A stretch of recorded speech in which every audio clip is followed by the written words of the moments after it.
Hi there, I'm John Scott. Um, we've been hearing about God, but a relationship with Jesus has to have a beginning. I would like to share with you how this happened for me. I lived in the Marlborough Sounds as a child and grew up there, which a lot of people, it's the Marlborough Sounds in the top of the South Island, not Milford Sound, which a lot of people ask me. When we grew up there, for many years, we had just church a few times a year, and so my opportunity to hear about God, I suppose, was reasonably limited, and my interest in God was probably even, not so much really.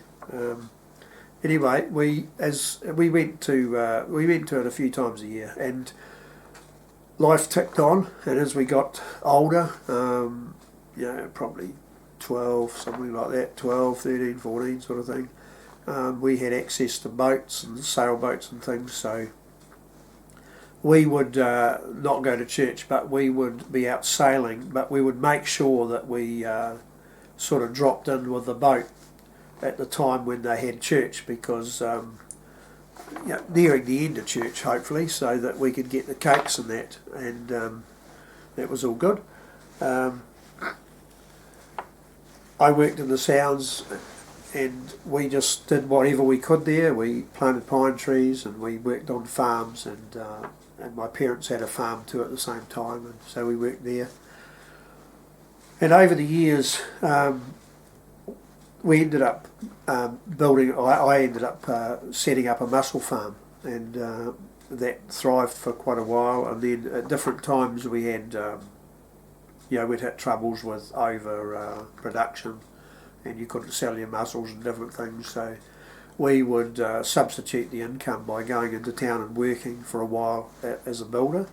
And when I was in town, working at one stage, I ended up having an accident, and I broke a bone in my back, which put me into a period of 9 months without work.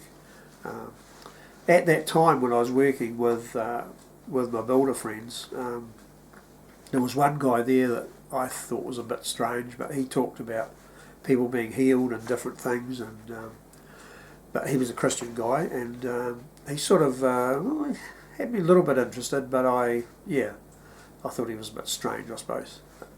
But I listened, and so time ticked on, and I wasn't well. My mussel farm ended up being broken in the storms, and that became a real problem. I couldn't fix it. I didn't have the money to do it, to get anybody else to fix it, and so that really got destroyed at the time. But by and by, I met a girl, and her name was Lynn, and she's now my wife of 35 years. And I just noticed when I met her, there was something different about her. I couldn't really put my finger on it at the time. I believe it was, that she had the Lord in her life, and but they had a joy. Her friends and her had a joy and a peace, I suppose, that didn't come from alcohol and stuff like that. That was the stuff that I knew where joy and stuff came from. So we would go to a party. And what really surprised me was that one night I remember being at a party, and they had like a 3-litre cask of wine sitting on a bench, and I thought, like there's 15 people in the room or something, and they got a 3-litre cask of wine. There must be some more booze here for them to be having this much fun. So I sort of looked behind their couches and things, and just where you're sitting down, and I thought there's got to be some rum or some whiskey or something kicking around, but there wasn't. And this kind of, interested me, I suppose, or messed with my head, because at that time, if I was going to a party, I would have I wouldn't even go. If I only had half a bottle of whiskey, I'd go to the pub and get another bottle of whiskey. It just wasn't, it wasn't going to happen. So, but that was so there was something different about these people. But the relationship, as it went on, I was, basically fell in love with this girl, and but it became obvious that she wasn't really interested in marrying a non-Christian, and I wasn't going to actually become a Christian just for the sake of wanting to have a relationship with somebody like that. So we just carried on, ended up having our relationship, but probably wasn't going anywhere at that stage. But I definitely was not going to try and pretend that I was going to be a Christian. But I had an opportunity after a while there was a man going around the country talking about God, and he was a Dutch guy, and he talked about the Lord, and he prayed for people for healing, and I thought, okay, I might have a listen. But I tuned into some Christian radio stations and listened to what he was talking about around the country. And so when it finally came time to go to the meeting and listen to him,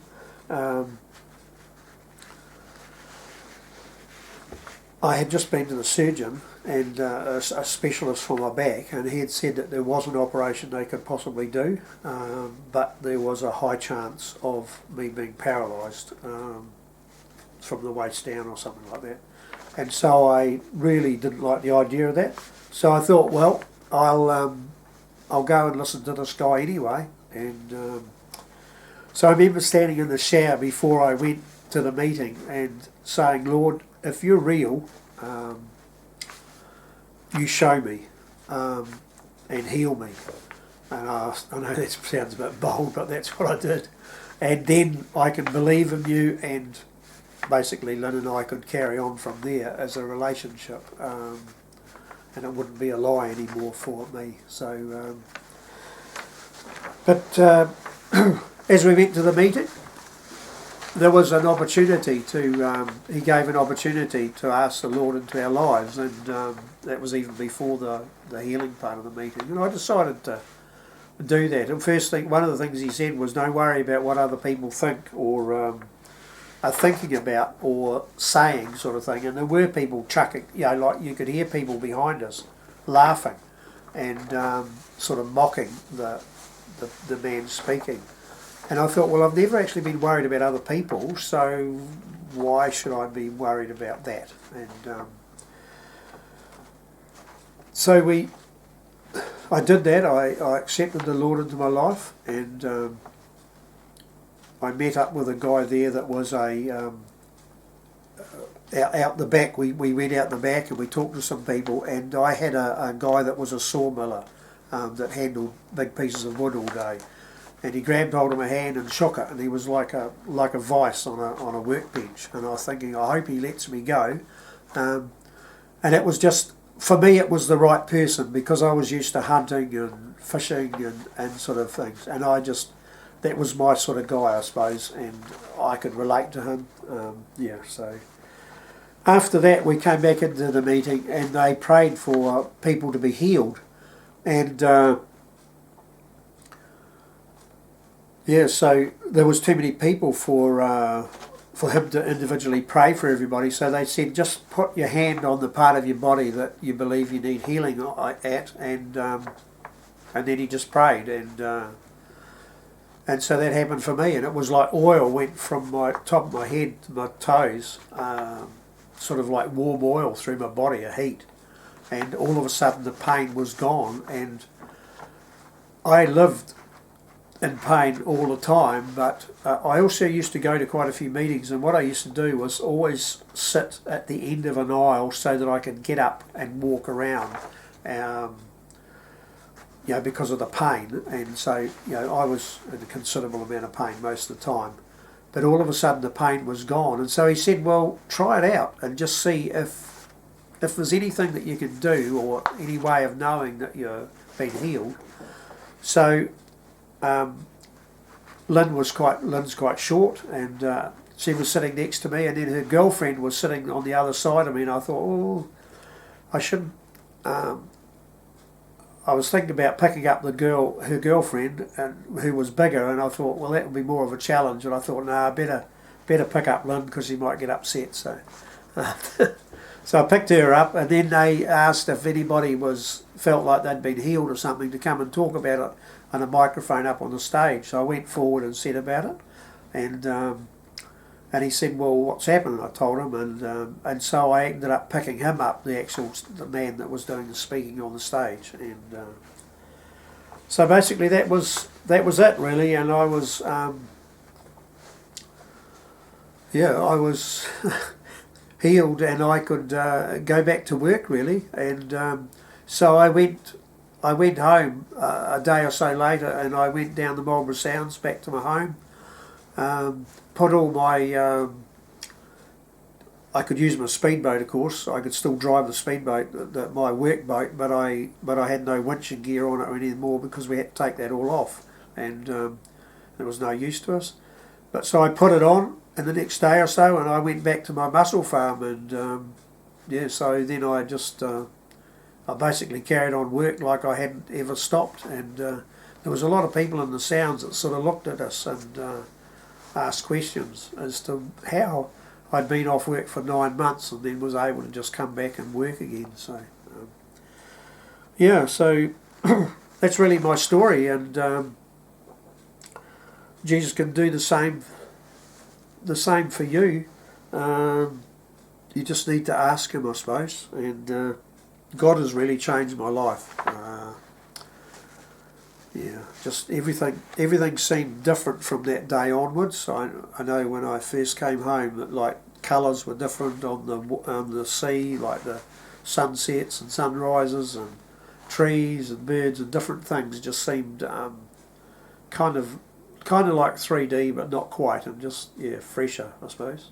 And as we go through life, I used to do some sculpturing and that in wood, and when you sand it down and then you varnish it, often the grain stands up, and you need to actually sand it down again and varnish it again, and then sand it down again, and to get it until it comes really smooth and nice. And I suppose that's a bit of a picture as to how our life is. Once Jesus sort of cleaned us up for a bit, we sort of get another few clean-ups through our life, and as it changes us a bit. So that's it. Thank you.